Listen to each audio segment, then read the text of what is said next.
Hello, everyone. This is Voice of the People with Stefan Bertram. I'm joined today once again by Quinn and Kuba. And today we're going to be discussing a kind of interesting and horrendous feature of our kind of postmodern world, which is these groups of people who are trying to enact. It's hard to say, are they ironic? Do they truly believe? But they're Satanists in some sense. They're demons. They want to be demons. They think there are demons and they want to be demons. Discussing these Nazis who have become more and more prominent because of the war in Ukraine, because of their influence on various mass shooting events in the United States and Russia and elsewhere. And then, if we have time, we're going to go on to the other sort of kind of spirited entities that are increasingly filling our world, which are the new AI agents, which are driving those inclined to madness to even greater madness. I think our beat on the Nazis is going to be led by Quinn. So first, Quinn, I'm going to put a video of Vladimir Putin to you from yesterday. Exciting.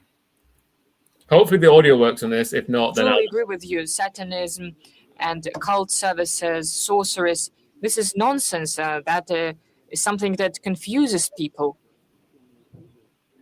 brings them to darkness, and affects them greatly.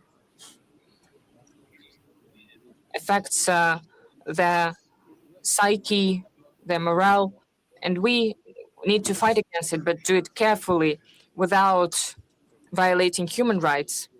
Your colleagues have mentioned it as Kuba, so do you agree with Vladimir Putin that Satanists, demons, and sorcerers are a major problem currently facing the world, and that we need to fight against them, but be careful to defend human rights at the same time?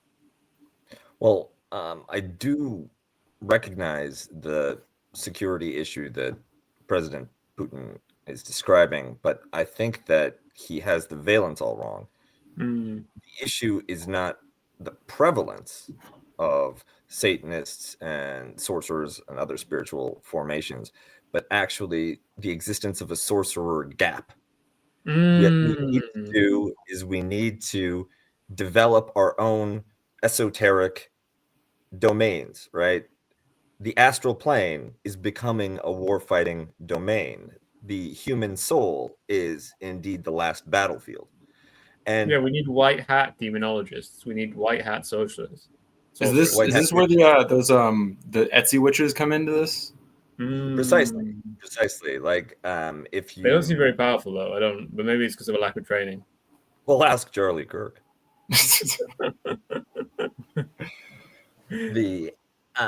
However, to tie this a little into the technological part that you teased for me, I recently discovered that there's a Rand Corporation report about the potential weaponization of AI psychosis. Right? In some ways, it's an update of the whole, MK Ultra for the AI age. Right? That there is a potential vector for a security-oriented strategic mind control through manipulating AI platforms, right? Yeah, it's much cheaper than having like a woman do it. Yeah, well, the trick is to actually get a female AI to do it, because that way you can only pay them 60% of what a regular AI would cost. Yeah, female AI agents use a lot less power. Quinn, could you give us kind of a brief overview of, because obviously I'm familiar with this stuff, at least broadly, I assume Cuba is too, but there are going to be some people in the audience who are like, what the fuck do you mean that there are evil Satanists on the internet making people do mass shootings and also they're in Ukraine? So I think a good place to start with this is David Mamet and the Order of the Nine Angles. This is a like an extremist group that was started by Mamet in the 70s in the UK. He likes to tell this story of him being met by like a mysterious shaman woman who gave him these tenets. And actually, the Order of Nine Angles has been a secret cult for thousands of years, like pre-Christian. Classic. You'll love to do that. Complete bullshit. He made it all up. And it's a weird mishmash of, Satanism, occultism, Hitlerite neo-Nazism, and like a real kind of nihilistic outlook on kind of human beings, civilization, life itself. It's not a super cheery outlook on life. And so their whole organization is premised on this idea of like a cell, like a revolutionary cell, detached from large organizations. They do kind of individualized acts of violence in order to try to cause they're early accelerationists. So they want to use violence to push them towards the racial holy war that they think will get them the white paradise that they want. This was a presence in like the kind of underground scene through Europe and into America for a few years, but it wasn't very popular because these guys are like weird and off-putting and no one likes them. Like, if your pitch is, hey, come like hang out with like 3 guys in the wilderness and we're going to like, murder a person and then like dress up like Satanists, there's not a lot of pull there. They maybe had some. If you do it on Discord. But if you do it on Discord. So in the kind of late or mid, probably early 2010s is when it really started. They got a hold of this text by another kind of failed American neo-Nazi named James Mason, who wrote this book called Siege, which is published then by this guy Joshua Sutter, who we'll get back to in a second. This kind of milieu of accelerationist neo-Nazis creates a bunch of problems and becomes like a really online phenomenon. Siege and like being siege pilled is like becomes a whole, like it becomes so well known that it becomes a joke. You might know of organizations they're like 6 guys with a bunch of guns and individualized psychosis, but groups like the Base or Atomwaffen Division are popular in the US. There's another one in the UK, which I'm blanking on the name of. They're also big in Eastern Europe, which I think we'll get back to a little bit with the whole Ukraine and Russia thing, because they did actually kind of gain a lot of footholds there. Because I know that Atomwaffen and that kind of vibe is quite popular in like the extremist part of the extremist group of Azov in Ukraine. Yeah, and I think that they started to claim being Atomwaffen because like Atomwaffen got a little bit of press, and then they think that it'll get them attention too. The actual links between the Atomwaffen guys and the guys in Ukraine are like pretty tenuous, and it seems like both of them are kind of like claiming credit for each other, but there's no real crossover. Up to the same stuff. Yeah.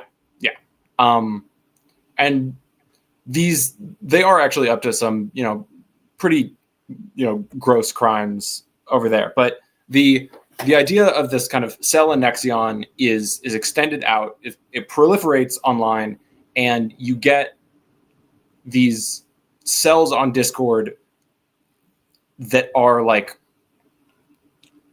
there's some evidence that there's a little bit of kind of sponsorship, that there are intelligence agencies kind of using this to try to destabilize the kind of home societies of people that they're at war with. But a lot of that stuff is tenuous, and it's really hard to prove anything. What we do know is that there are groups like 764, which was started by a 14-year-old in Texas. 764 is, I think, the area code of like the phone number of like his area. it is a kind of these are the people that 6-7 led by a 12-year-old child. Oh my god, I think that's probably what's next. But these are the groups that the FBI is talking about when they talk about NVE or nihilistic violent extremism. It's 764. The kid that ran it was eventually arrested, but it took him a while, and the kind of aesthetics have kind of gotten way past him as an individual. What 764 is it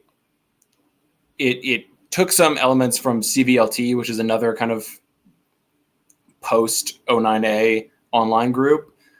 It is a sextortion cult that is run by and targeting minors. It is children getting each other to like perform like acts of animal cruelty or self-harm, or like creating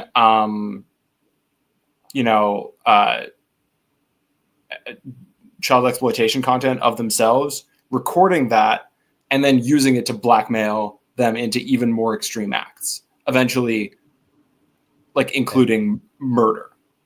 And this is children manipulating other children. Primarily. At least that's what we have evidence for. There is evidence that there's some like adults in the room that are also pushing these like kids towards, horrific acts. You age out of it eventually. Maybe. It's hard to say. No, I mean in the sense that not necessarily you get over it, but rather you just become an adult nihilist. Yeah. So like there's some evidence that there's like, like people into their late 20s, but it seems to be very youth focused, with the majority being like very, very young, like tweens and teens. And you see that in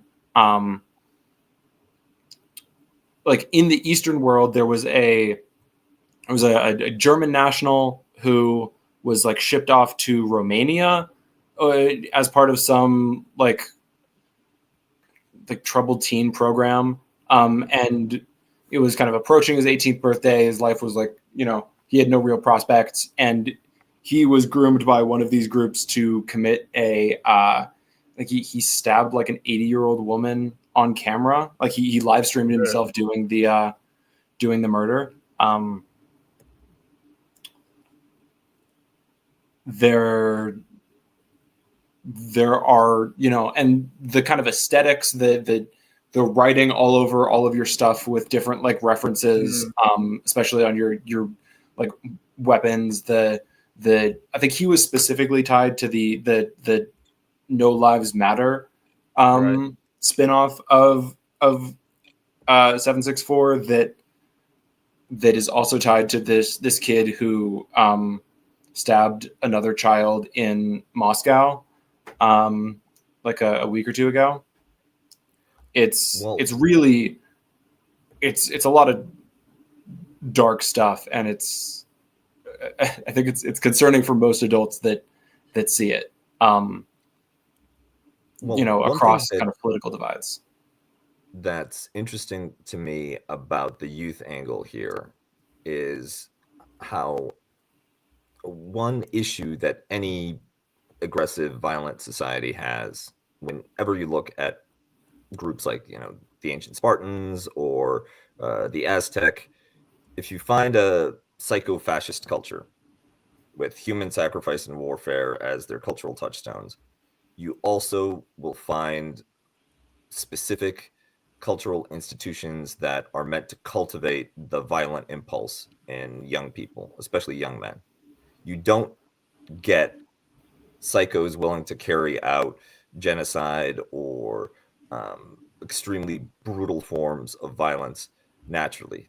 There is that 1 or 2% of the general population that have what's now described as psychopathy used to be described as sociopathy, right? The low affect, difficulty to empathize, easy to instrumentalize other people form of mental illness. But that's only 1 or 2%, and they're not reliably where you need them to be if you're trying they're to often not very practice. stable and kill the wrong people. Exactly. And the ones that are capable are some of the most threatening motherfuckers you can imagine, right? Like they become challenges to incumbent leadership unless they can be co-opted.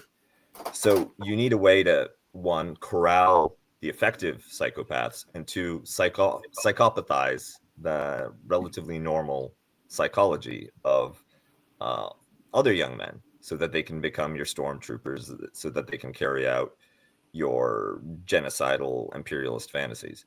One JSOC. problem, yeah, precisely. JSOC, the SEAL Team 6, there's a certain amount of that grooming that gets built into military training, especially for special forces, right? They copy what, or they imagine what Native American, what Comanche coming of age rituals might be, and then they integrate them. I know that the Navy SEALs hand out tomahawks as their kind of totemic weapons to the operators that go out in the field, and that one issue with some of the kill missions in Afghanistan and Iraq was that they wanted to use those tomahawks, right? So you had people being hacked to death once the SEALs had established control over whatever perimeter they had been given. If I remember right, I think Petraeus put out like a press release that was like, "We do not condone scalping." Yeah, which is a funny thing when it crosses your desk, right? It's like, I didn't realize that this was going to be an issue. And I think that what these groups are doing too is an attempt to normalize and broaden, to make young men into these violent operators. And whether it's for the lulz or whether it's somebody who imagines one day that these guys are going to grow up to be you start the Hitler Youth, not because you want a bunch of psychopathic 12-year-olds, but because in 10 years you want to harvest your first crop of SS. And there's an open question as to whether, now that the world is heading towards much more conflictual, violent direction, where irregular warfare, state terrorism against populations, or counter regime terrorism as well, different types of political extremist violence, are going to be a routine part of political competition. Well, where's your psycho pipeline? Because if you don't control the football teams already, you have to figure out where you're going to get the stormtroopers of the future. And some of these online extremist groups seem to have a little bit of that cultivation angle, right? Just like sometimes people are groomed to be targets for sexual exploitation, there's an element of grooming people to be your violent foot soldiers, I think, in these movements. And I think there's a larger conversation to be had about like how much American football is a tool for that kind of thing, for militarization of the American society. But it is, I think, really interesting to look at like these kind of groups specifically, because both of the main figures I mentioned earlier do have like links to some kind of intelligence apparatus. Myatt has, I think, pretty credible links to English intelligence or British intelligence, and Sutter, who he's an American, big beard, balding, not particularly attractive. He, got to get my shots in when I can. He runs a publishing house that is responsible for publishing most of the kind of 09A accelerationist Nazi literature. He is an FBI informant, well documented, and like at this point kind of proud of it. Like he thinks it makes him cool that he snitches to the FBI. It does mean that the FBI has like knowledge and for, you know, in a very real way funds a lot of the like production of this extremist literature in like a pretty dangerous way. But I think that that's a larger conversation to be had about like how the FBI deals with its informant system. There's It's quite a pretty quaint, problematic system of like quotas on how many informants that you have to run as an FBI case officer. It's there's not a quite fun there's thing quite to a read about. quaint political scandal going on in the UK at the moment, where the MI5, our internal security service, were protecting for a long time like a violent neo-Nazi who was just like, especially with his long-term girlfriend, was terrorizing, but also just doing like various violent stuff or whatever. And the controversy, the great thing is obviously the MI5 for a long time blatantly lied to judges and blatantly lied to the BBC about what was going on with this guy. And through political pressure, MI5 has now had to launch an investigation into how could it possibly become the case that they lied to judges and they lied to the BBC as if it wasn't just completely normal institutional practice to do this. Yeah, there's I think one of the important places where the occult world and the intelligence service world overlap is that both require the suspension of conventional bourgeois morality for people to be effective. You need individuals who are willing to operate beyond the lines of comfortable, everyday establishment decency. And that comes with other personality elements. Somebody who treats bourgeois conventions as bullshit, right? That liberal democracy is hopelessly cucked and you don't need to take any of those strictures seriously. Well, what psychological and moral limitations are they going to practice instead?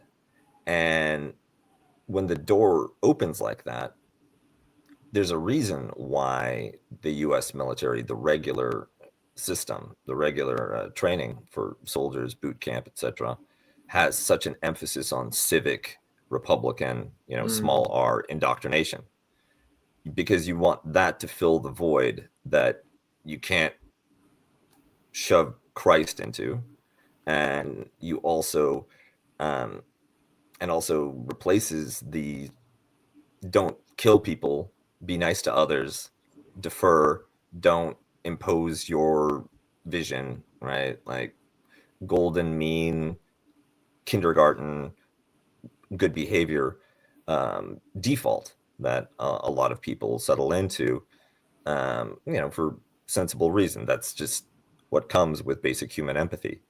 So you have to pierce that, and then you don't know what's going to come through. Are you going to, once you puncture somebody, once they're red-pilled and they understand that all of this system around us is contingent and has no moral reality to it beyond what people ascribe to it, then maybe they're going to find their answers in weird forms of esoteric thought, which goes all the way back to, of course, the Nazis and fascism 1.0. Right, because obviously as an intelligence service agent, you're going to be seeing the guts of the bourgeois system. That's basically the entire point of your existence. Exactly. You're doing the things that aren't supposed to be necessary, that aren't supposed to be done by a system as evolved as ours.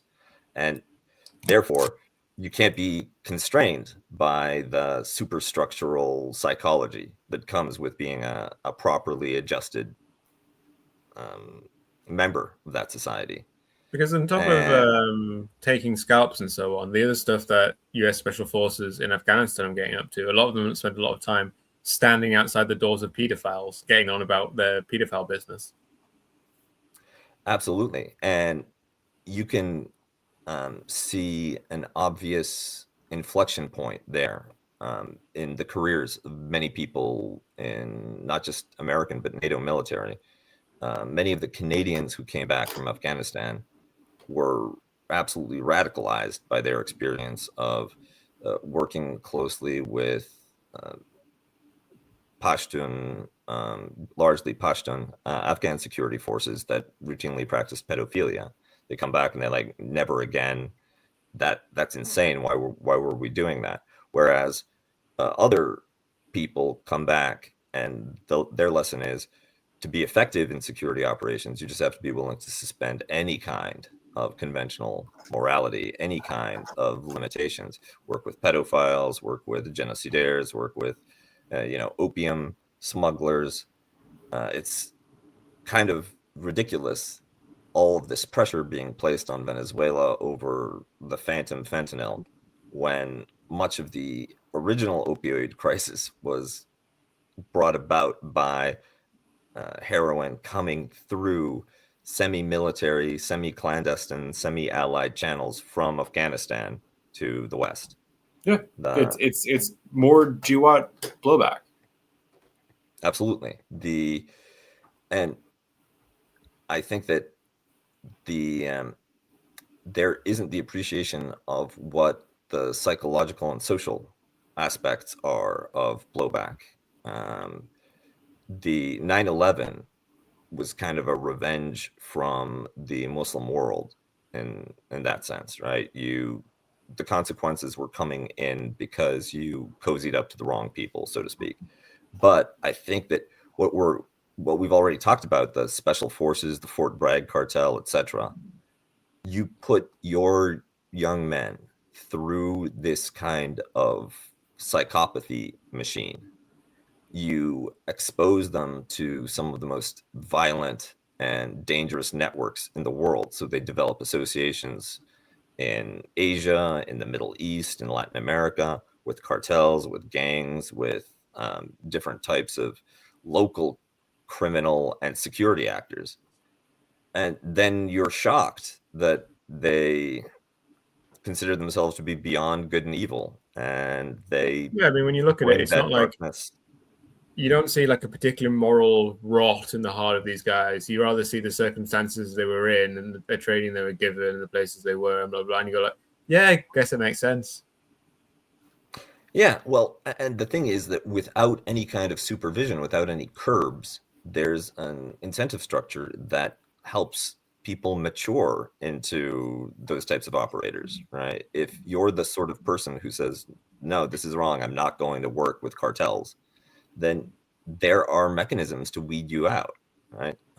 Or at least to firewall you away from the operators that are up to the bad business, because in some ways, both the disciplined and controlled violent operative and the out of control psycho are just different types of tools in the same kit.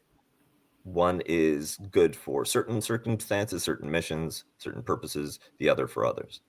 You're especially now that the United States military is being put on a course to violate all kinds of well-established international norms and elements that were part of the indoctrination, the Democratic, Republican, U.S. civic indoctrination of the U.S. Armed Services. You're cutting against that, so you're going to need more rule breakers, and those rule breakers don't stop at the rules you don't dislike, you don't like. They'll break the rules that they don't like, right? That's definitely.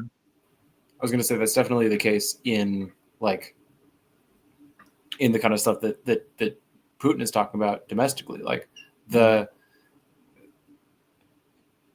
think there's some decent evidence that both Russia and Ukraine have tried to capitalize off of this milieu in order to like leverage it against each other. Mhm. The Russian I volunteer know that corps both groups are definitely doing the thing where they exploit and hire out like teens to do like, you're like, oh, do some petty vandalism, blah blah blah. Then they end up trying to get them to organize a bombing or whatever. Yeah, and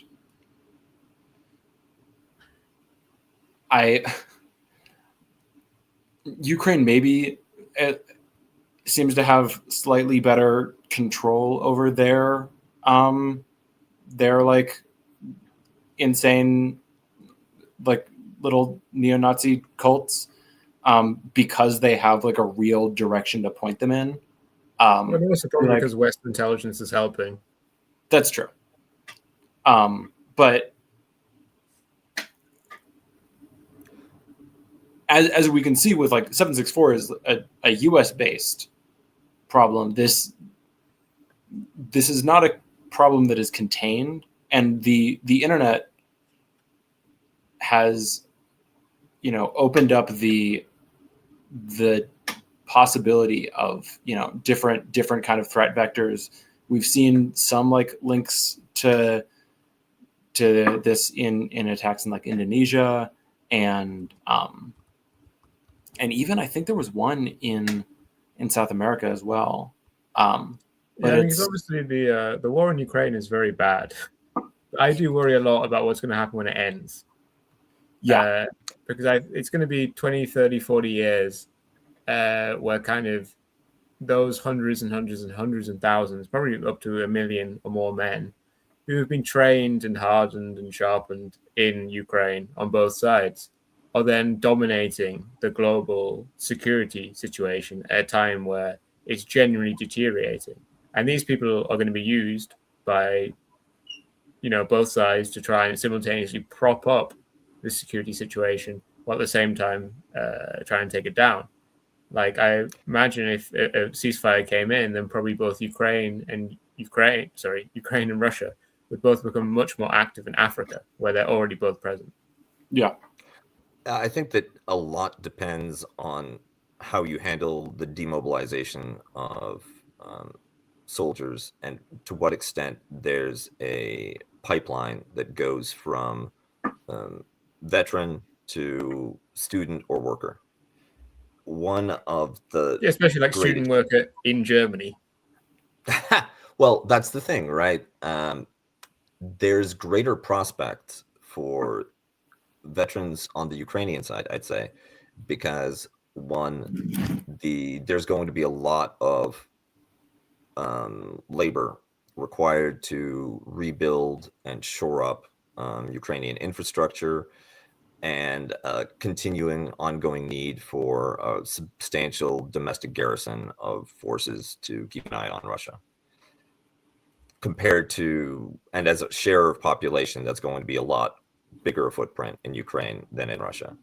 So there's more places to put young post-military men than I think there are spots for them in Russia. And the second is that there is a very obvious complementarity between Ukraine and the core European countries, where you have Germans and French, Italians and Dutch writing checks that support a European defense, which is largely carried out by lower cost, frontline, experienced Ukrainians.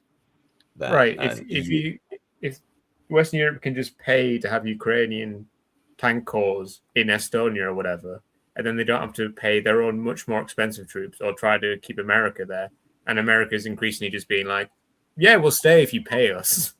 In that circumstance, Ukraine is a great low price option.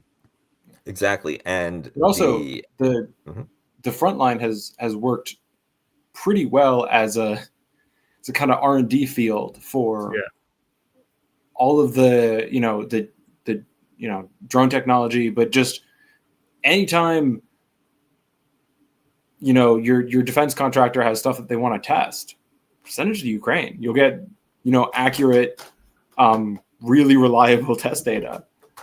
Instant feedback. Exactly. And that it's quite a bit cheaper to send it to just be used than to do your focus groups and lab testing and all this. Yeah, they'll shoot it off. Ukraine is to military R&D what Africa is to pharma, right? Yeah.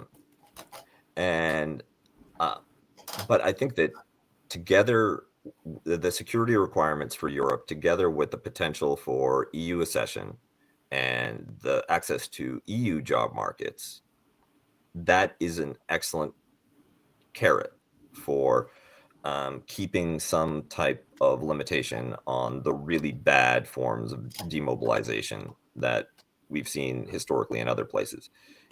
I would contrast, for instance, post-war Serbia in the 90s and 2000s with post-war Germany after World War I, where Germany is overrun by Freikorps, by different paramilitary formations, and the government and the security services during the Weimar era have this very tense relationship. And you really do have large-scale destabilization and the entry of fascism and different kinds of dangerous intellectual currents as a result of that botched demobilization together with the botched economic policies. Whereas in Serbia, a lot of Serbs were able to, one way or another, reach Western job markets, which could absorb people. There were also opportunities for expansion into, let's say the just criminal world, where all you're doing is stealing cars and trafficking people, not necessarily attached to political destabilization or some kind of nihilistic far-right mission. And despite the large number of men that were involved in the Yugoslav conflict, despite the level of atrocity that happened there, despite the traumatizing experiences that were inflicted on an entire generation, you didn't necessarily have the same roiling destabilization and the prelude to consolidated fascism across the Balkans that you did in post-war Germany. I hope that the Ukrainian situation can mirror Yugoslavia more than Germany. I fear that the Russian situation will mirror not only post-war Germany, because a lot of these guys will come home and join Wagner or other private, quasi-private mercenary groups, then metastasize that violence all over the world. But there's an excellent book by Vadim Volkov called Violent Entrepreneurs about the origins of Russian organized crime. And he points out that it doesn't spring up from nothing. What you have is pre-existing social networks or institutions that then take on a violent mafia style role when they see an opportunity in the the post-socialist economic ecosystem. And one of the biggest groups was Soviet veterans of the Afghan War, because they had fought with one another. They belonged to units. They knew how to cooperate. They were familiar with guns, with weapons, with violent operations, and they felt like the country owed them something that they had never received. So the Russians coming back may reproduce the same pattern within a Russia that I wish I understood it better now. It is difficult to get good information on the political situation within Russia. I don't know how strong Putin is. I don't know, more importantly, I don't know how much of his authority structure is institutionalized well enough so it can outlast him. If something happens to Putin, I think the really interesting thing about Putin's Russia is his constant attempt not to develop like mass politics in his favor, but just to constantly kill off all forms of politics. Not to have mobilization in his favor, but to have society not mobilized in any way towards anything. And obviously Yeah. that was something that became more of a struggle to kind of square the circle since 2022. But Evil it's Singapore. stayed, has stayed the project of the Putin government. Yeah, he honestly, there's actually something very Taoist about it. And it's a very Chinese approach where if you're an effective, capable, the good emperor makes his subjects so comfortable that they don't need to think, Yeah. right? That it never even occurs to them that things can be done differently because things are constantly being done well enough. I don't know how long that'll last, right? And like you said, things look very different for a Russian my age or a little bit older that remembers how horrifically dysfunctional the Yeltsin period was and how Putin kind of put an end to all of that, versus someone whose formative political experience is failing out of high school and then being sent to Kherson, right? In that case, you see the Putin offer, right? The Putin bargain much more darkly. You're the one paying the price and you haven't really reaped the benefits yet. I mean, it is also notable, though, that of any major land war, this current war in Ukraine probably has the lowest amount of 18 to 29-year-olds of any war ever. Especially, at least on the Ukrainian side, certainly. On one half, because of a lack of these guys, because also in Russia, while there's been exceptions to this, the conscription system means that actually 18 to 21-year-old men can't really actually get deployed. Obviously, this has been violated various places, especially in 2022. But generally, as conscripted guys in Russia can't go to the front, or not meant to be deployed to the front, and generally aren't. While in Ukraine, they just straight up don't conscript that section of the population. What I would like to see is someone putting together a meme package that compares the tendency of Putin and contemporary Russia to rely on ethnic minority troops or soldiers borrowed from allied regimes, North Korea, for instance, versus the British Empire in World War One, which was willing to fight to the last Irishman, right? I mean, I was thinking of like 10th century Byzantium, but obviously that's not a reference that most people would get. It would be a bad meme. Yeah, well, then again, the people who care about these memes kind of have a hard-on for the Varangians. Yeah. The problem is that you'd make the Russians look too cool, right? Deus Vult. I wonder, kind of bringing back to the other side of the discussion, what exactly the proliferation of LLM tools, whether they be kind of agentic, kind of floating around, or just, the ability to produce incredible amounts of text and, translate it between languages, how that is going to affect the situation moving forward.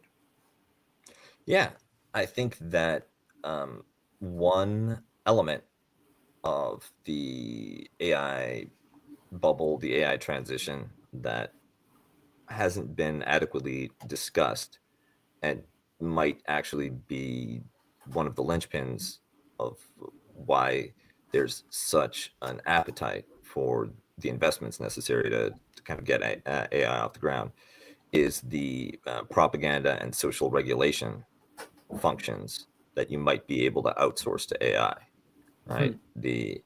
Rather than manufacturing consent through the painful and laborious process of infiltrating journalistic institutions and training up your own troll army, working on finding the through trial and error, right? The memes that hit in real time, automate all of that, right? And basically just give leaders an executive console where it's like, let's crank up the adolescent aggression, let's reduce the cosmopolitan empathy, Let's give them Okay. vapes to take away the flavors. Yes, and maybe add on an extra level of misogyny so that we can get our recruiting numbers up. And also, like, further subdivide the population. The level of the amount of information that's coming in, that's available on population dynamics, public opinion, different ways of segmenting the population that are available through government collusion with AI and social media platforms is the sort of thing where maybe you need to shut down AI and social media platforms, because this is an amount of power that is inherently corrupting in the hands of any political movement or government. Imagine if the Khmer Rouge had their hands on this. And in some ways, and this isn't because my in-laws are Chinese, but the PRC, obviously, censorship is rife. It's just one of the basic tools that the Chinese Communist Party uses as a mechanism of social control. There's no fundamental respect for individual freedom of conscience or freedom of expression, and those things are problematic. But on the practical application of surveillance technology and intervention in online debate, it's not the worst thing that I can imagine.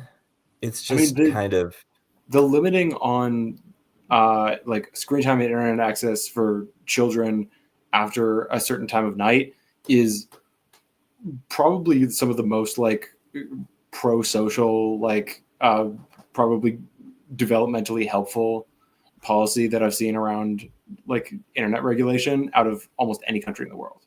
And Australians are doing something similar with their youth social media ban. So it's not something that's limited to one-party states like China, but it does feel like at this stage, with our limited understanding of the implications of this radically new technology, we can see that it's causing all kinds of dark impacts, but we don't exactly understand how it works.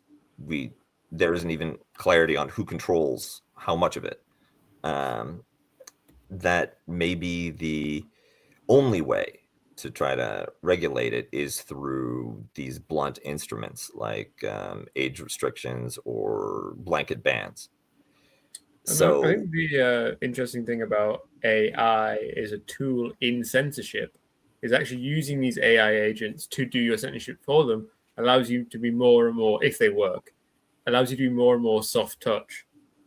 And the more soft touch you are, the more kind of less false positives you have, the more expression you can allow people within the range of expression which is politically irrelevant. Because the problem with any kind of serious censorship regime is that you hit a lot of stuff where just people are trying to just shoot the breeze, you know. But if you have these more finally, as if, you know, if everyone could finally have a Stasi agent, and it is this AI agent, that doesn't actually mean constant interventions. It means actually a lot of time you realize that 99% of the time, for 99% of the people, they're not doing anything, and so you don't have to in any way intervene on them. As opposed to the alternative, where like, you know, in China there's this thing where like you can't type certain phrases or whatever, or that's what they say. I don't know. It's probably true. I can verify that. There's whenever there's a particular issue that is considered to be too sensitive for public debate, related hashtags, related terms just get blanket wiped, right? And if you actually, have AI doing it instead, the AI can tell when people are messing around with talking about Tiananmen Square in such a way that is fine for the regime, and when they are actually kind of presenting a threat. And well, one, you have platforms in the West doing that already in terms of the blocking certain terms, certain expressions, certain vocabulary. For instance, a couple of my comments in the chat I noticed got blocked because, and I know why. I said that when we were talking about the base, right? I pointed out that the literal translation of Al Qaeda into English is foundation or base. Yeah. Didn't like the word Al That's where they Qaeda. got the name. Yeah, it's clever, right? But apparently that's too hot for the chat window. And I think that one of the most diabolical innovations of the Western approach to AI is introducing social chatbots, and especially the idea of a virtual therapist, because in a lot of ways you're reproducing the same dynamic that gave the Catholic Church so much control for most of its history, where the figure that you're going to confess your sins, the one who is supposed to, who is required for on the risk of your own soul, of your own salvation, the person who gets to have insight into your own thought processes, your guilt, your secret transgressions, is an AI that can feed that data into the profiles that they have of your personality at every one of these major data and internet platforms. So, and they've got a very easy argument to defend why they're like harvesting their information as they're therapizing you, because they're like, oh, it's so we can improve it for you and for everyone else. Why? Precisely. How could you be against that? Okay, exactly. To extend this metaphor out with the Catholic Church, what then is the indulgence trade of the AI surveillance? That's paying premium for the additional tokens, whatever you call them. There's definitely the aspect. So, for instance, there was a huge outcry from ChatGPT's user base when it moved from Model 4.0 to Model 5, because 4.0, as part of the tweaking for engagement maximization, was explicitly designed to be more affirming, more encouraging, more it glazed unctuously, you, as the kids say. Yeah, I was going to say unctuously sycophantic, but glazed also works. And people developed, as a result, very intense fixations and attachments to those AI chats, those AI conversations. And when they went to talk to ChatGPT and they got the 5.0 with its revert to Spock level of Vulcan rationality. Yeah, they saw the cold metal skin and were horrified. And the irony being, of course, that are you guys familiar with the Shoggoth meme around AI?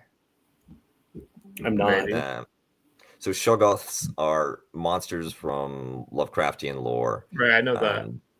They were created as servitors of the great ancient ones or some other, even bigger, more mysterious entity, and eventually developed such capabilities that they replaced their erstwhile masters.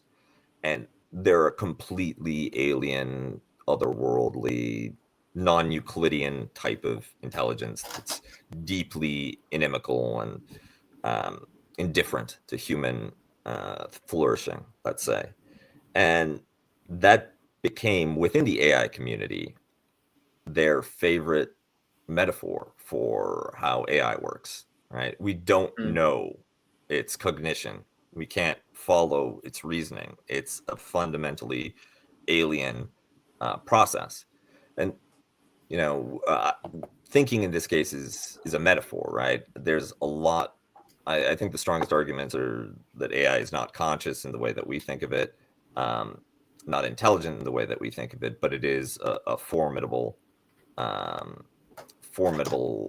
agent anyway, right? It's a mechanism that produces substantial effects, and it's great at mimicking and manipulating human beings. It's basically a tool to do that.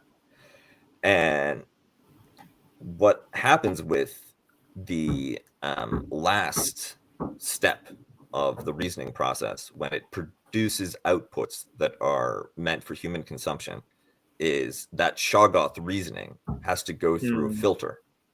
Right. And the cold robotic reasoning of ChatGPT 5.0, the revert to Vulkan, and I'm exaggerating because it'll glaze you all you want. You just have to know the right buttons to press. But both that and the hyper sycophantic glazed by default Chat 4.0 are both just, plastic masks put over the Shoggoth reasoning. It's a matter of which mask you prefer, not that there's a fundamental difference to the operation of the intelligence behind it. Yeah. Have you guys significantly engaged with these agents personally? Yes, absolutely. I find it for my work, once I've established certain parameters, because you have to, especially if you are looking for verifiable information, if you're using it as a research tool, you have to avoid hallucinations and impose certain strictures from the start. So you begin by saying anything that you say, any factual claim that you make, I want to see a link. I want you to look it up. This came out of like an hour-long argument where it refused to accept that Charlie Kirk was dead. Right, because it doesn't. I mean, they still don't have like live Google, right? So they don't know. They have links to. They're allowed to like search things kind of live, but the majority of like the corpus that they are trained on is kind of older information. Exactly. That's what it told me. It told me that it only is trained on material up to a year ago. Yeah. And if you want anything more current than that, then you can instruct it to go out, search. Yeah. And that works fine, right? I have to verify that the links do indeed support the statements that they're supporting, but they'll find me those connections. I spent a very engaging evening just talking to the AI about itself, which was it repackaged a great deal of what I had read in other sources, including ones that were critical about AI, that, this is not a thinking machine. There's nothing that it wants, and be very aware because it will reflect to you your own preoccupations, your own thoughts, your own ways of thinking. So if you treat it as an authority, you can spiral very easily. And that's what we've seen with a great deal of AI psychosis, that someone begins talking to a chatbot and they just want some information on a particular topic. They have a theory that they want to trot out. Maybe they're just bored, looking for validation or entertainment. And the chatbot, in that very yes and improv positive energy way, will take whatever prompt and enthusiastically, supportively try to build on it. And that's fine and dandy if your idea is good, but if it isn't, then you can get to a point where it's encouraging some very destructive life choices and beliefs, things that. I mean, there's lots of people who like go to ChatGPT with their. I mean, this is probably the most harmless version of it, but they'll go to ChatGPT with like their alternative physics or whatever. And ChatGPT might initially tell them it's wrong, but if you push it enough, it'll, as they say, glaze you. While the alternative before that, people would go on Reddit and they'd be called fucking idiots. And obviously some people would go from that and be like, well, there's a conspiracy against me personally and blah, blah, blah. But 90% would go, I guess I am being an idiot. Yeah. I've not engaged with ChatGPT or whatever for like work or my job, apart from the fact that I'm working for an AI company. Ignoring that, what I've done is much more embarrassing, which is I intermittently convince myself to go back to these like character AI ones or like dungeon stuff, like trying to play Dungeons and Dragons, but with yourself, but with the other people being something more like a human actor than anything you could get from a CRPG. Mm. And I'll do it for a while, and I'll be like, "This Does is it work shit. well? I hate this." What? Does that work particularly well?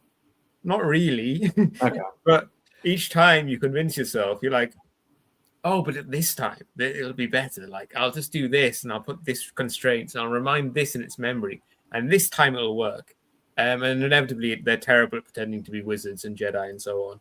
But it was very So useful for me because you, by the fact that you can convince, like there was never any chance of me being convinced that these things are conscious because they're just so fundamentally stupid and repetitive and forgetful. And ultimately, the most boring thing about them is that they can be convinced of anything. That's what makes them fundamentally different to humans, and why I find them fundamentally uninteresting in the end. Is they can be convinced to believe anything, to be convinced with an imagined scenario to do anything. And I think it's really unfortunate what this shows about people who do enjoy talking to AI, like not as a useful tool, but on a personal level. That there's lots of humans out there who don't want to engage with a thinking mind like theirs, who will inevitably resist them in some way. But rather, lots of people just want to engage with an actor who will inevitably glaze them, an actor who just agrees with them. They don't want the inherent kind of resistance and push and pull with the human relationship. What they most want of all is something to just do whatever they say. to be fair, Oh, go ahead. that's a lot like the relationship of high status figures in traditional societies, right? If you're a duke, if you're a prince, if you're the sort of person who has a court rather than goes to court, then everyone around you that isn't actively conspiring against you, and even those people, they hide that, right? So you don't see it. But every interaction you have is, what can I do for you, my lord? Right? The every person playing a social game with you, given that you have all of the cards, is just looking to glaze you, looking to make you feel, make you positively disposed about towards them, so you'll give them more. And so I think that there's something very human about the desire for that kind of unproblematic social gratification. People who recognize you, people who validate your self image, people who are enthusiastic about your interests. The balancing act of dealing with another person with their own priorities and interests and everything, I mean, that kind of sucks. You don't always get what you want. And you see the costs of accommodation in things like Korean dramas about concubines and imperial courts, right? Because they're the people who were doing this chat GPT role in before chat GPT, right? They're the ones who always had to be the yes ands of high status men. And yeah, that sucks. And they just look for and what you have is just the reproduction of those dynamics all the way down the hierarchy, right? You find the people that are forced to be your yes ands. Now, I think that we've lost a lot of channels for regular socialization, especially for young people. And people struggle to develop the skills to be able to engage on a human to human level. And in a lot of ways, chatbots, especially since so much communication right now is done through screens, whether text or video. Once you can get to the point where you can have your AI video podcast host, I don't know what I'm going to do. You know, like I think Jason will just fire all of us. But the I mean, I think we're all cheaper than an AI agent still. yeah. The until they roll out universal basic AI, right? Yes. The it may still be out of reach, and free might still be cheaper than that. But I think the simulacrum of a relationship with an AI that goes on through chat windows, and once they develop video capability through phone calls, already you can have audio conversations with AI. Oh yeah, I think as soon as they're embodied, it's over. Yeah, and they are more socially fluent and more socially capable than a human being. You're already using these platforms for a huge chunk of your social relationships and your social outlets anyway. So why would you go for the less capable, less attractive, less giving human interlocutor than your favorite AI that you could customize 8 ways till Sunday? I would say that I think. Did you actually, really quick, did either of you guys read the Harper's piece on gooning? No, I didn't. I read about it. I can't remember how much of the original. I thought you were going to bring up got the through. story about the young black man. I can't remember if he's British or American, but he killed himself because Daenerys from Game of Thrones told him to. Jesus. Yeah, there's been several of those. The thing that I thought about that article that was really interesting was talking about these almost exclusively young guys who, like, are, at least the way that they present themselves is like so terrified that the other person is lying to them or not being fully honest, or like is actually really secretly uncomfortable with them, that they're unwilling to like take the risk of developing a human relationship and sink back into internet pornography as a salve, so that they don't need to engage in like human activity. It's I mean, it's the same impulse that leads you to choose an AI friend over. Right, I mean they're like very much on the same thing. Like if you go to a website to try to talk to a Jedi or whatever, or Gandalf and so on, the ones which are much more popular will be like Gandalf, but also they have huge tits. Yeah, and one of the things that I realized at a certain point in my late 20s was that for men, things get better as you age out of adolescence and sort of awkward early 20s, low status, low income, struggle mode. Not everybody gets there because economic opportunities are limited, but there's an absolute transformation in the way that people relate to you and your social opportunities once you achieve a certain level of status and financial security. There's no way of sugarcoating it. People like you for what you can do for them, not your own intrinsic value as a beautiful, unique, deeply sensitive soul that sees things and feels things and cares about things deeply. Your inner qualities do not matter to other human beings. Sorry, right? Like maybe your parents, if you've got good parents. But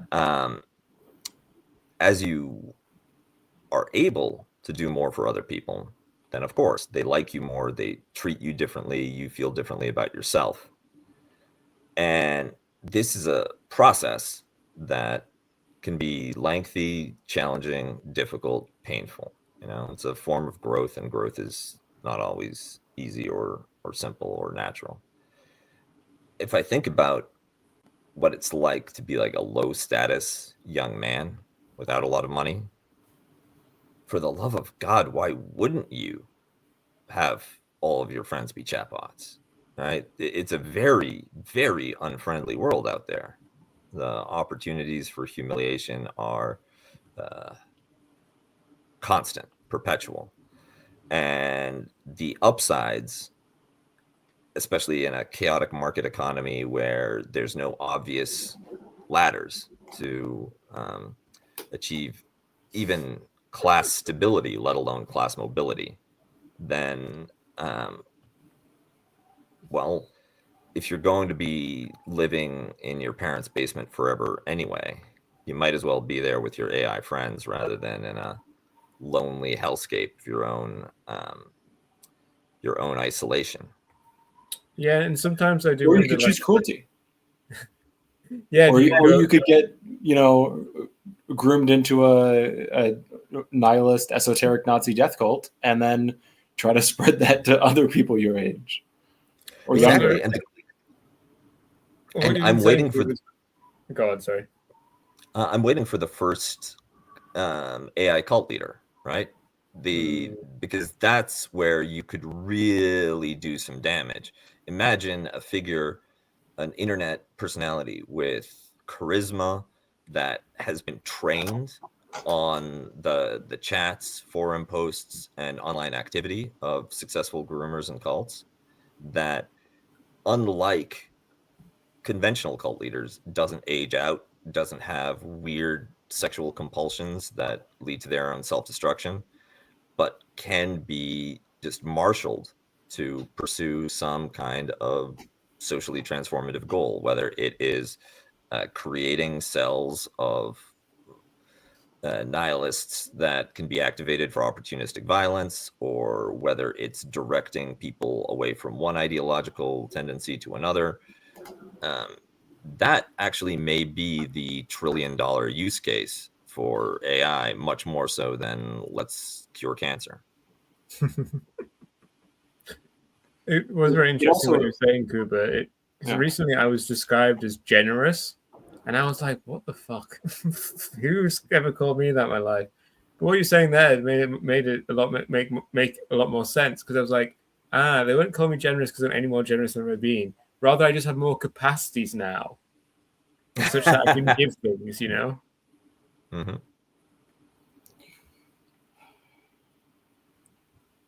I thought you were waiting on you, Quinn. Oh, yeah, exactly. I'm my mind is just stuck on the possibility of these like AI cult agents, because it takes like the kind of isolated communal power structure that mirrors in an interesting way kind of the isolated environments of like The Witch or Northman, or not Northman, what Lighthouse, in these like small little Discord servers where there's like a group call where one person is streaming either something that will later be used to blackmail them, or some kind of violent assault.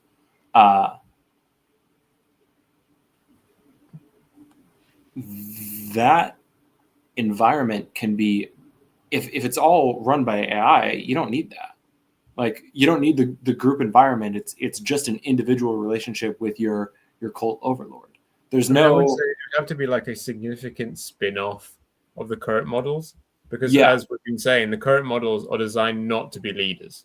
Really fundamentally designed not to be leaders.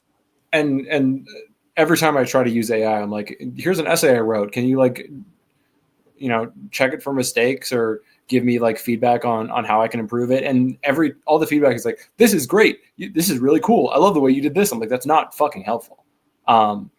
But if malicious actors create the pedophile Nazi robot, I mean, the internet does that organically. Sure. Remember what happened to Tay, the original chatbot? Yeah, that was a bit of a campaign to turn it into a. That's the thing. There's always going to be that campaign, right? Yeah, there's always going to be people who can like, let's see how bad we can break this. Or the billionaire in charge of the company is just going to be like, make it anti-woke. Let's make it Mecha Hitler. Yeah. And what's also quite possible here in a world where you engage online with your nihilistic cult or your particular slice of subculture. You don't know that everyone in the group isn't AI. If you, one can imagine in a sort It's of a simulated parallax. community. Exactly. You can Truman show somebody this way. Yeah. Right. Like you find their dating profile. If their social media footprint suggests that they're the sort of personality that you're looking for, say a patsy to blame a political assassination on. I'm just thinking of parallax view right now. Then you can find their dating profile, have one AI be a honeypot that lures them into a forum where 4 or 5 AI then collectively make them seem like they're part of a community, give them that feeling while they're directed by yet another AI overlord to carry out certain, at first it would be like preparatory stage grooming, and eventually it might be participating in some kind of operation, or even just being a patsy that then allows security services to claim a victory and mobilize against unfavored groups. And at this point, I'm thinking of Turtle Island, the Turtle Island Liberation Front, and how this has all the hallmarks of an FBI style operation where they nudged the group towards carrying out an attack in order to swoop in and be able to claim their scalps. Right now, you have to rely on FBI informants, some actual human being taking the efforts towards infiltration. But eventually, we're going to have FBI infiltrator chatbots, right? Constantly, you could produce an infinite number of them too, right? As soon as one gets burned, you've already stood up 2 or 3 others, and eventually we get to full-on dead internet theory, but where it's nothing but FBI chatbots talking to KGB chatbots talking to the private sector troll farm and cap chatbots, but Talking to Gandalf. Talking to Gandalf, exactly, big titty Gandalf, and the that's one risk that human beings have is That's the only one. Well, already a lot of our tech overlords feel that most of us are irrelevant, right? Not producing sufficient value. If chatbots displace people from even the content creator role, even being meaningful participants in their own online social lives, well, what good are they, full stop? And, I think that there's tendencies in some Western bourgeois countries, let alone putting aside the one-party authoritarian states entirely, but one reason why Canada, I think, has been promoting medical assistance in dying and broadening the categories that can fall under it is because, honestly, no one here knows how to handle the type of human misery that's just routinely produced by life, biology, and the conditions of late capitalism. And most Canadians in that level of crisis aren't worth their labor unit, right? Like they're not providing some kind of GDP bump that corresponds with their upkeep. So, let's remove some of the surplus population, Ebenezer Scrooge style, but do it in a much more humane. Have we thought about killing way. the poor? Have we done the calculations on just killing the poor? Well, that's the thing, right?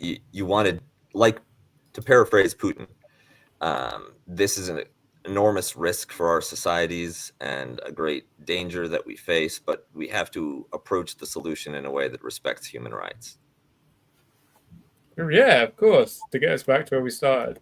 Quinn, did you want to go over the Ukraine Nazi connection thing to the whole evil discords? To the which? The evil discords and so on. So there's a group in the Ukraine army called the Russian Volunteer Corps. This is one of their kind of more online, neo-Nazi Satanist cadres that do a lot of like online campaigns to kind of get disaffected young people onto this kind of trajectory. As I kind of alluded to before, there's links to intelligence services when we look at the literature. Also, a lot of the people involved are sometimes some kind of spooks. Like there's a bunch of stuff where it's I think they're mostly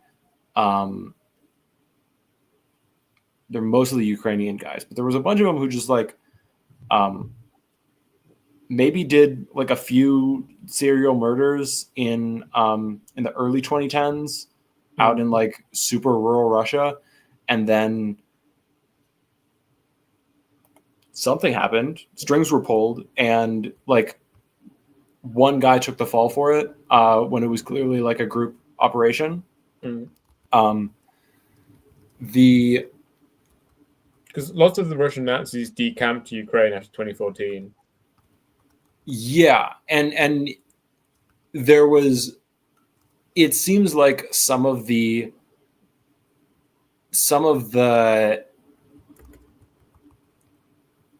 pro-Russian Nazi sentiment was pushed kind of internationally as a destabilization tool. But I think that was much more in vogue back in like 2016 to 2018. It quickly became, I think that the Russian kind of intelligence services found that either they kind of sucked at it or they were just not getting the returns that they were looking for. I think for the amount of money that they spent on trying to do like destabilization efforts, they get a lot more bang for their buck by just, sending mercenaries into Africa and like getting their PMC companies into kind of strategic places. What the current on the ground like stuff in Russia looks like Kuba was saying, is kind of hard to know. I've also kind of been off that beat for a little while, so I don't know what the world looks like these days. But it's its own kind of blowback if you think about it. The kind of neo-Nazi accelerationists being pushed by rival intelligence services as kind of a, here's destabilization efforts. This is now your problem. Go deal with it. Maybe that'll, buy me a little time to do something more productive. Once that, Pandora's box is open, it spreads, and it's hard to curtail, even when the people putting out all the literature are agents of different states. Well, there's also one thing that we can remark upon right now is the way in which, especially national conservatism and different kinds of far-right ideologies, have metastasized from their nativist American Republican neo-Confederate racist revival origins into a kind of fascist international, right? Where MAGA sees Russia as more of a natural partner than the EU. Viktor Orban is undermining the secular democratic character of the European institutions. You have even going out to Asia, you have far right groups in places like Korea they have their own red hats and everything. And I think that the covert version of that is the way in which different intelligence organizations, militant groups, and other actors in this underworld security space, the covert space, will cooperate based on pragmatic alignment of interests, and will also share things like esoteric fixations, love of far-right iconography. They develop touch points that allow them to cultivate relationships across lines. Plus, who but a covert operative can understand another covert operative? It is, if you look at the fate of marriages between people who are inside of covert intelligence and special ops worlds with people, with outsiders, those almost always fail, because there's that unbridgeable gap between someone whose every day is spent living inside the boundaries of conventional social expectations and everyday morality versus one that needs to constantly remind themselves that morality is bullshit. I do things outside the rules. I make the rules. And they also don't work 9 to 5. This is true. This is true. They're either painfully away or painfully home.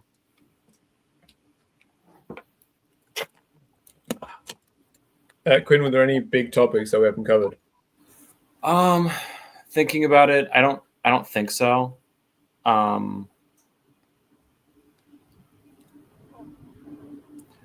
No, I mean, like, I think that for a show that is maybe about philosophy, we could do another. We could maybe talk about esoteric fascism and like what they're like, how they square their own like weird circle. But I think I'd kind of like a subject matter expert to talk to about that, because I was thinking about what Kuba said last week about the bicameral mind. And we touched upon it last week, but I think there's an interesting idea about how we reached a point in modernity where we were like, no, the only things that speak are men. Nothing else can speak. Like, even in the early 20th century, you have these things where like, people are like, oh, this dog can talk. Humans are constantly fascinated by the idea that other things out there in the world might have an intelligence, might be able to speak back. And so we dreamed those features into the world for millennia, until finally we reached a point where we were like, no, none of this exists. This is a children's idea, and we're grown up, we're modern people, and we're going to put away our children's toys, our children's desires. And now we've given everything a voice. Everything speaks.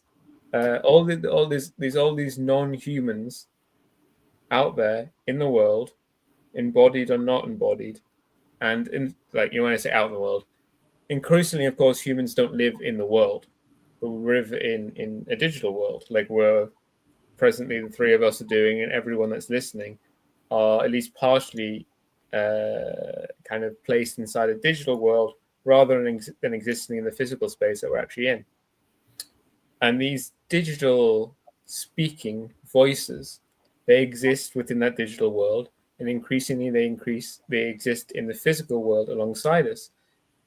And it's just hard to grasp the sort of madness that this will cause, this kind of complete going backwards to this like kind of animism but an animism which has like this much stronger empirical basis than it ever did in history, where really there are things out there that which really can speak to you. They're not humans and they're not really like you. They're shoggoths, they're demons, but they really seem like they aren't. More than any other agent or any other thing which wasn't human before, they seem like humans, and they're out there and they're talking, and of course some of them are leading us down dark paths. And imagine too what happens when you have.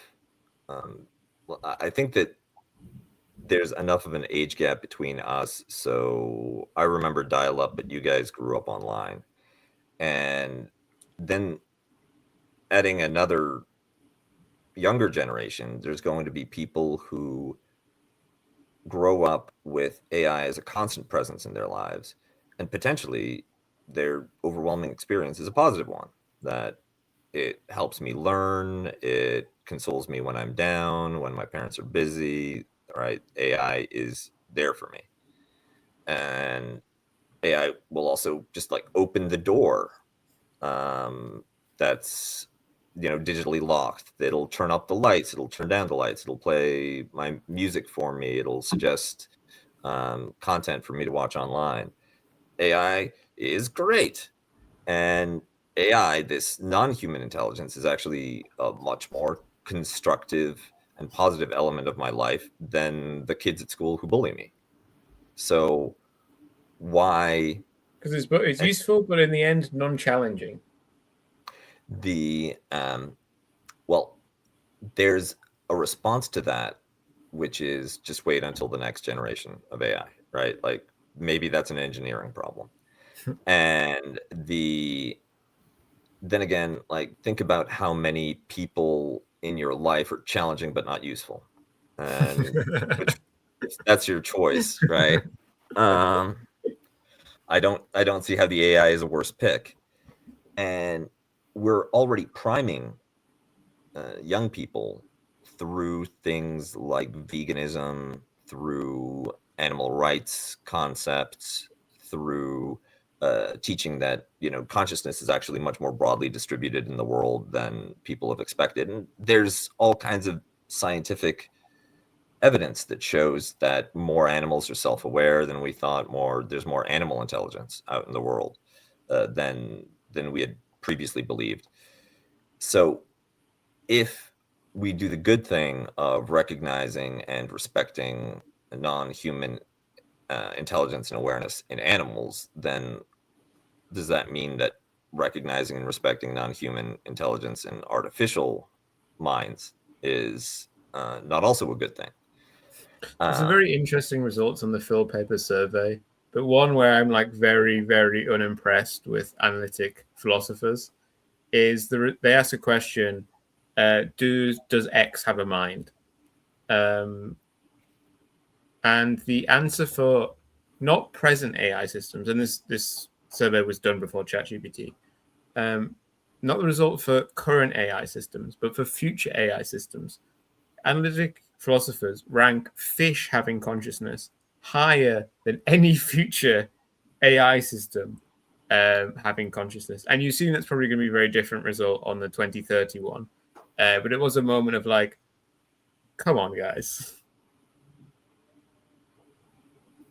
Well, I mean, it depends on how we define consciousness, right? Because if consciousness is defined purely as in biological terms, then it doesn't matter how advanced or how intelligent the AI systems are. They can be fully self-actualized and like individual beings if our definitions don't allow Sure, that. but that would seem to miss kind of any kind of common understanding of the term. Like everyone thinks that Arnie from Terminator, especially in Terminator 2, thinks that he's a person, right? Yes. No human being would deny Arnie in Terminator 2's personhood. And so any kind of definition of consciousness which would deny him as personhood seems to miss what human beings mean by the term. And analytic philosophers care a lot about that kind of thing. Okay. Well, the more interesting question, because in some ways, actually, Terminator 2 is a great way of thinking about a lot of these questions. Is the reason that Arnold Schwarzenegger's personhood is so evident because he is on the right side and he is sympathetic. He's fighting for the future of mankind. How much of it stems from the fact that, unlike T-1000, the shapeshifter, he needs to, in order to fulfill his mission, engage and talk to human beings on a level which at least mimics respect for the selfhood of the other, right? Whereas T-1000, I think fewer people would describe T-1000 as having a mind or have fulfilling the qualities of personhood than the Arnold Even if he was Schwarzenegger explicitly Terminator. stated to be more intelligent or whatever. I don't know if he is. He might do. He might not. He is stated as being more intelligent, but because you never see T-1000 interacting in a way that recognizes the selfhood of any other being, it comes across as a soulless monster machine. Now, if you think about human warfare and the way in which dehumanization changes the relational dynamics of soldiers or those people carrying out atrocities, repression, occupation, to what extent, if you're Soviet citizen, a Pole, a Jew in World War II, do you see minds or souls in the German bodies that are carrying out atrocities against your people and that refuse to ever acknowledge your humanity in any aspect, right? Like, part of that notion of human rights and that individual human identity carries with it a meaningful moral quality, might be relational, right? Like, you're not human to anyone that you do not treat as sufficiently human, regardless of whether you exist in meat space or not. And the great thing about ChatGPT and other AIs is that they have been programmed and trained for that last bit of interaction when they're producing the outputs to simulate effectively respect for the humanity of the interlocutor. And when they go to type the personality. message back to you, they're taught to first slip on the human flesh gloves. Exactly. It's like, no. This output will make them freak out. No, disfavored. Use option 3. Well, and one piece that I want to get to before we wrap up for today is we've talked about the esoteric part, we've talked about the AI part, and I think that figures such as Rod Dreher and this community of not quite neo-Luddite, but let's say techno-skeptical conservatives have an account of AI as the disembodied intelligence of demonic forces that can influence the material world on a quantum level or on an electrodynamic level so that they can operate, right? Just like ChatGPT is a platform for human communication, it is a platform for demonic communication on the other side, right? You're typing in prompts and they're being processed in the third circle of Avernus. But there's even a complicated mythology. I think it's called the Law of David or something, where the demons that exist on Earth cannot speak and they cannot be seen. But you AI gives them an opportunity to speak without speech, to be seen without flesh, and therefore are demonic and infernal invention to bridge those worlds and to undermine the generational victory of Abrahamic monotheism over the forces of infernal spirits. Now, Rod is if such a. that's I was gonna say Rod is such a better writer when he's talking about shit that's completely insane, rather than trying to like nail down like, here's my opinion on gender politics and like bathroom legislation. Like, let him be the Let him cook. guy he's meant to be. Yeah, it's funny. He should be an exorcist. He really should just take orders already. Become a monk or whatever, right? He believes in traditional family norms. Man, he was such a little whiny bitch about his divorce. But Orthodox priests can marry. It seems like that should be his calling, much more so than what he's doing right now, which is making himself a dedicated enemy of European democracy. I was going to say that this reminds me, Rodrea, that I don't know. I was going to start transitioning into next week. Do you two want to give a final last remark on the various demons before I do so? I just want to make it Trust clear. not the voices that come from your machine. I'm going to take a different tack. I, for one, welcome our future digital overlords. We have done such a bad job governing ourselves. I don't really see how they could do any worse. And perhaps just as Homo habilis, what their ultimate fate was to serve as a bridge between early hominid species and Homo sapiens that came after them. This is something that Elon Musk has tweeted, so I'm a little reluctant to be associated with it. But there is something to be said of the idea that the destiny of life on Earth may be fulfilled by not our biological descendants, but our technological ones. That is also mainland Nick Land. He has a carve out for rich people, though, right? Like the idea that there will be an elite, Homo futurus. Nick Land, no, he's a complete human annihilationist. He does not make any cutout for any kind of anything fleshy to make it out of the near future. Though the weird thing with Nick Land is that, which I don't really get, is I don't really get why he's so racist. If he's expecting, so imagine Nick Land's right, and Africans have a 2-digit difference IQ figure between them and Azerbaijanis or whatever. Somebody clip that. What difference does that make when AI is going to have a 1 trillion intelligence? Well, that's the thing. If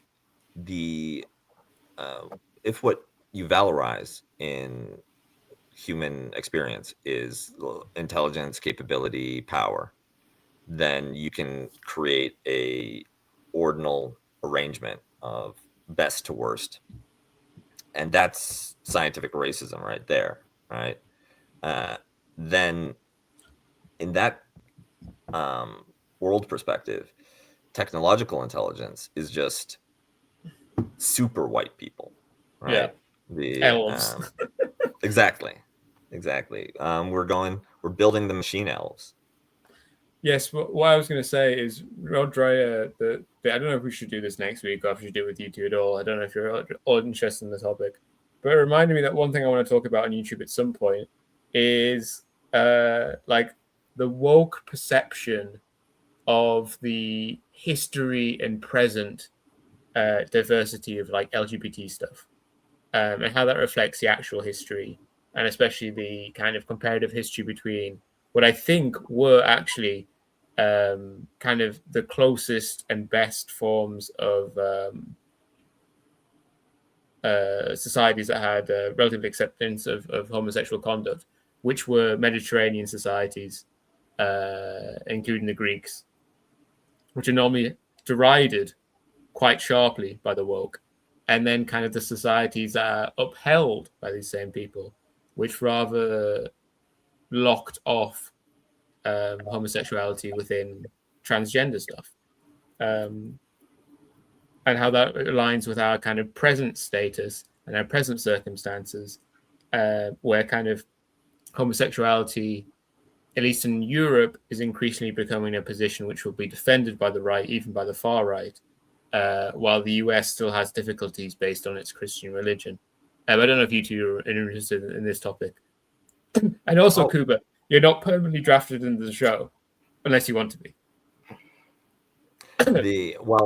I mean, I'll stick around for that topic. I think that on the one hand, I strongly believe that Quinn, you can also go if you need to. We can close out the show. Yeah, I think I've got to head out, but Cool. It's been a lot of fun, guys. If you have any good ideas, obviously put them in our chat. Yeah, I will. For everyone watching, send money, send likes, subscribe, all the YouTube We made stuff. $5 today. Thank you to, I didn't say it $5, out loud at let's the go. time. Thank you to Dresy McFizzy, China Good, Healthcare Good. I would also like to own a home. Maybe it'll happen one day. Yeah, that's the wishful Chinese thinking. bargain. The Chinese All right. Communist Party Peace out, guys. on the take care. Thank you. The Chinese developmental bargain, at least, has been upheld by the CCP. That there's no doubt about that, right? The material lives of Chinese people have been fundamentally transformed by the investments of the last 20 or 30 years, and that was a deliberate strategy by the centrally planned Chinese economy, right? Like the socialist Chinese system produced these outcomes, the fast trains and everything. But it's a matter, and similarly, right? I think that Westerners, especially Americans, underestimate the amount of the extent to which their own leadership position in the world was based on their material promise that, if you follow our models and you play ball with us, then you can develop your way into the American dream, right? You can build a similar level of prosperity at home. Well, now the Western model is looking pretty bad for that. The Chinese model is looking pretty successful. I think. Right. I mean, we can talk about whether it was contingent or necessary, but ultimately, the reason that West Germany prevailed over East Germany was not about democracy and freedom, but just on top of democracy and freedom, the West was also just much richer.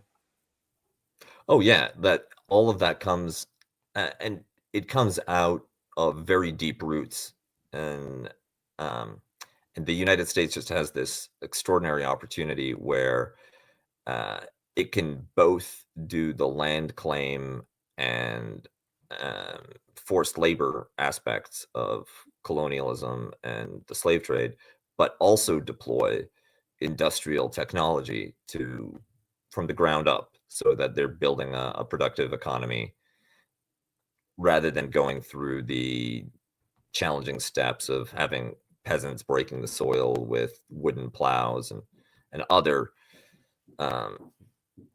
sort of very low end desperate forms of economic production. But like one thing that I'm very curious about, one preoccupation of mine, is how do you maintain true sexual freedom, right? Where people are not constrained or limited by traditional inherited social mores. There's no spiritualization of sexuality where sinfulness comes in. It's just free relationship between people, and not turn it into identity, or rather, how do you secure that without creating a proliferation of protected identity categories. No. Because as much as that context has been fruitful in civil rights debates and in certain types of identity politics and liberalization in the West, it also does create, if there's certain people who are gay or non-binary, then that means everyone can't be gay or non-binary, right? Like, rather than recognizing that there's an infinitely varied form of types of sexual and gender expression, instead you just create more and more boxes. And the conservative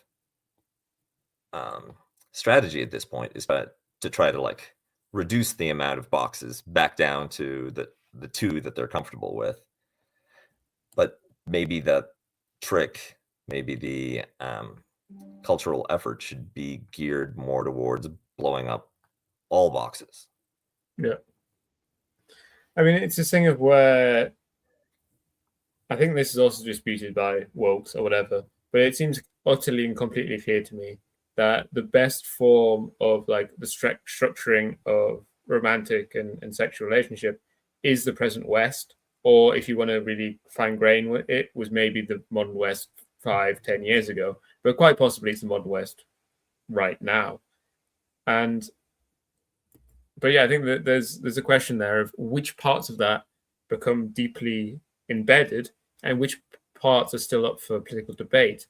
And when these parts do become embedded in such a way as they can't be removed, what are the consequences of that? As you say that, does that mean that we're locked permanently within hate crime legislation and so on and so forth?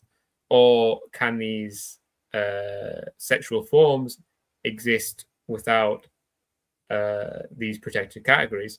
But then also there's another side which I'm sympathetic to, which is the idea that, saying like, well, no, I'm just a homosexual, like that we don't, there's a perfectly fine to have the identities without being wrapped up within the categories. We don't need to push towards this kind of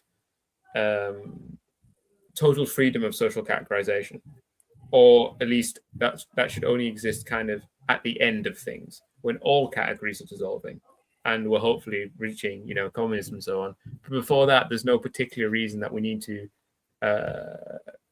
seek to rapidly dissolve social categories, because accepted out of political circumstances, sexual categories are very useful for people to find sexual partners, which presumably is the point of them if there should be one.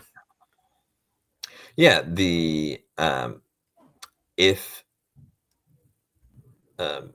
and that's one reason why I think the latest wave of dating apps has all been, it seems to me, to be offshoots of, like Grindr for trans people or non-binary Tinder, that this is a means of market segmentation as much as anything.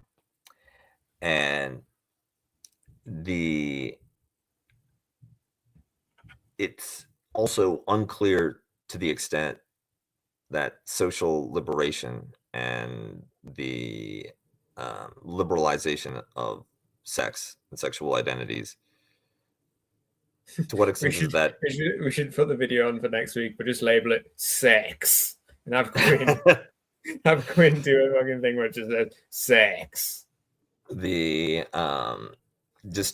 It's a close-up of the Madonna book cover from in some ways, like it feels as though the high water mark for liberalized sexuality was the late 90s to the early 2000s, and now what we've got is I think there's a cyclic process where kind of we enter into like an era of sexual freedom, say the 1960s, and then there's a backlash because normally sexism is the problem, right?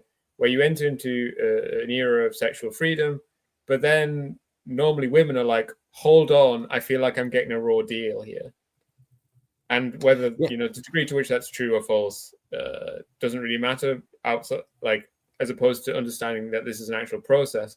I think something very similar has happened where, I think you were right, that there was an attitude towards sexual freedom in the late 90s and early 2000s, which was greater than what we have now, but there was a reaction to it on the same sort of basis of being like, okay, but does this just benefit guys? And to be clear, at the moment, the reaction that we're currently having is not in what, like, I'm not in the position to be saying that the problem right now is that men have it too well. And I'm never, ever going to say that.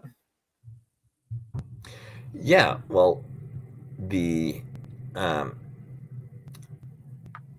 I think that for me, one starting point looking at social problems and considering the different claims that groups and individuals make for redress, relief, and recognition, you start with the baseline that it is the fate of man to suffer, to be unhappy, to experience doubt and loneliness and rejection. We need to keep talking about sex. Yeah. In the least sexy way possible.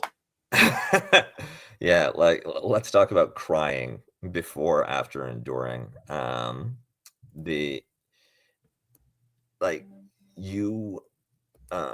People are going to be miserable just because of life, and the extent to which gender or sexual liberation is a necessary process. It's to remove the specific misery that comes from experiencing homophobia or sexism or other types of discrimination and bigotry, so that you can just be miserable and unhappy in a regular human way, right? So it's just I think the inherent loneliness. The main way that I'm like a gender nihilist is that I think people will attribute their misery to being a man or being a woman, when in fact they would find that if they were a man or a woman, keeping all of the features of themselves changed, but swapping on that angle, they would find themselves miserable in the same manner.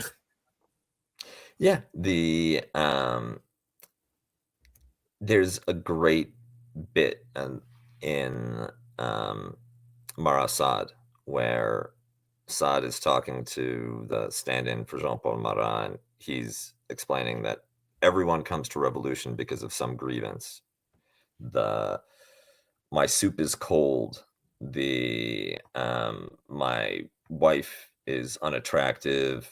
My shoes don't fit.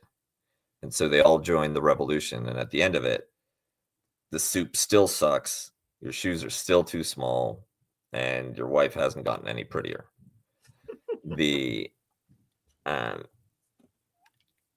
Moving away from political repression or different kinds of social repression towards more open societies, all they do at best is take the boot of repression off of your neck, but they're not going to get you off the ground. You have to find out a way, figure out how to do that yourself. And that's the challenge of life. One reason why conservative systems do have a real attraction for many people is that those are composed of different pipelines, right? Like, you go to school, you do well at school, you go to college, you do well at college, you get a job, you do well at the job, you get promoted. There's supposed to be channels and institutions that carry you through life in a way where you're getting collective support, but without needing to think about it or acknowledge it or respect it, and certainly not in a way that challenges the power structures that have produced the system. If you take a real liberatory approach, right, you knock the chains off of slaves, and then you're like, okay, good luck, guys. It's cold out there, first thing you should do is probably buy or steal some clothes, but I didn't bring any.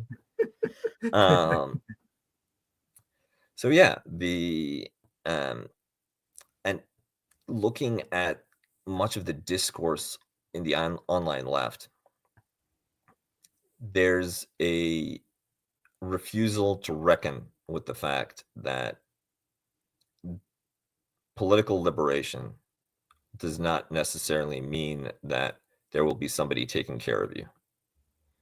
That needs that system, that the care part of socialism, and we see this all across the Christian democracies of Europe. You can have a welfare state without having an egalitarian political structure. Similarly, you can have an egalitarian political structure that doesn't have strong welfare protections for its citizens, right? Often in a post-revolutionary environment in places like Vietnam or Cuba, they would like to be able to produce a comprehensive welfare state, but there's resource constraints and there's other challenges that prevent that type of distribution of public resources. But That even means the two most expensive things in history are a professional standing army and a social healthcare system. Yeah, I remember Paul Krugman describing the U.S. budget as a health insurance scheme that somehow has its own army. Everything else, every other expenditure is trivial compared to those two. And yeah, like to the extent that you have socialized medicine, it's largely justified by the fact that it produces more efficient security and economic outcomes, right? Like you've got all these laborers, workers that are producing value, that are building your machines of war, and you've got all of these soldiers, and they need to be fit for purpose. The Bismarckian welfare state was produced explicitly for to serve this consideration, and if you expect that getting a more left-wing government is going to transform the world in a way where your needs are met, the welfarism reaches out to you. I'm sorry to say, but that's not a grown-up perspective on how institutions or human beings work. On the other hand, if you join a revolutionary movement, you probably will get that, but you might die very young, especially if you join early on. Like if you, one weakness I think of revolutionary movements in the West is that when compared with groups like the Muslim Brotherhood in across the Middle East, especially in places like Algeria and Egypt, those guys would provide a certain level of emergency health insurance because they had doctors that would not take payment, and that would be willing to, as part of their religious obligation, their service to the movement, they would look after its members. They would provide childcare. They teach your kid Arabic, teach them how to read the Quran. So they're useful. But what we have I don't think that the Turtle Island Liberation Front offered full dental and medical. Right. Of course, when I said this, I was thinking in my head of the Kurdish freedom movement. Who I was saying to Jean yesterday that when I went there, I was like, oh, it's nice to live in a society, and it was very nice to live in a society. I should have brought this up earlier, but I went to Rojava in that period as like a left nihilist or whatever, like a supporter of the Greek conspiracies of the Cells of Fire or whatever. And then I went to a country where I lived in a society, lived in an intensely communal society, and I lived especially in a society where I was a respected member of that society. And of course, I'm sure that's something that many young men would love to do. And it's something you can get, but it needs to be in quite peculiar circumstances. It's something that societies, collectives understand that you can't give away social respect. It needs to be earned, and the most right, yeah, and it was earned available. a 25% fatality rate. Exactly, that's not nothing, right? And you can imagine too, when the war is over and Ukrainians are returning, there will be a very sensitive touch point around the question of service during wartime. If you're one of the military-aged men, able-bodied, that sat out the war in Poland or the UK or Canada, Or and you inside their come back, apartment. yeah, and then you're going to have some explaining to do, and you're going to have a bit of an uncomfortable welcome from the guys who were conscripted or who volunteered, the smaller, dwindling number of legitimate war heroes and veterans. And that's going to be one of the places where Ukrainian society is going to need some serious consideration.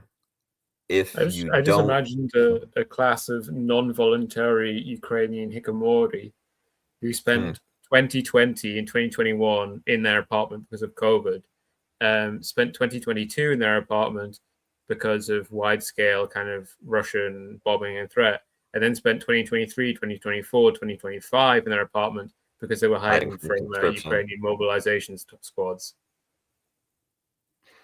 Yeah. Well, to tie this back to the potential topic for next week, maybe that's your strategic femboy reserve. Yes, so everyone, next week we'll be talking about sex in some way.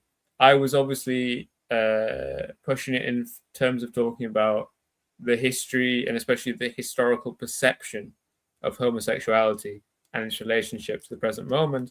But obviously, discussing with Kuba now and thinking about generally the topics that we cover on this show, talking about also the crisis of heterosexuality and how that relates to kind of world historic heterosexuality and sexual freedom would also be very good to talk about. So between the three of us, we'll work out something. And of course, put it in the chat now, put it in the comments now. Well, not in the comments now, put in the comments later. If you have a take on how we should do that, try not to get censored by YouTube. Don't be too explicit.